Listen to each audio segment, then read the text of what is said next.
বিভাজন। So vector বিভাজন তুমি আসলে লাইব্রেরিতে যাবা, ভেক্টর বিভাজন তুমি পারো, লাইব্রেরিতে যাবা, লাইব্রেরিতে যায় এই 3টা বা 4টা বই ছিল তুমি একটু ঘাটবা, ঠিক আছে, ঘেটে দেখবা যে তোমার কোন ওই টপিকটা ওইখানে কীভাবে লেখা আছে।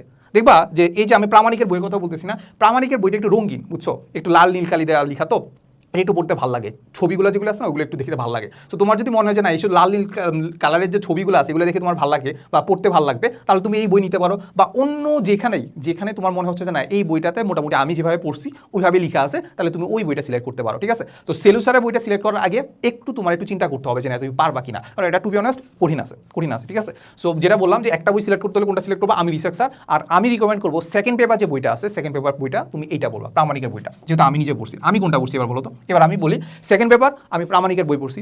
ফার্স্ট পেপার কোনটা পড়ছি জানো? ফার্স্ট পেপার আমি তপন পড়ছি। তপন পড়ার সাথে সাথে এই যে একটা এক্সট্রা নোটের কথা বলতেছি না, এই নোটটা পড়ছি আমি। বইটার একটা ভাইয়া ছিল, বইটার ভাইয়ের কাছে আমি পড়তাম, তুষার ভাইয়া, ওই তুষার ভাইয়ের নোটগুলো পড়তাম। ওই তুষার ভাইয়ের নোটে এত কিছু থাকতো, সবগুলো বইয়ের আসলে কম্বিনেশন দেওয়া থাকতো, সেখানে আমার খুব বেশি একটা কষ্ট হচ্ছে না, ঠিক আছে।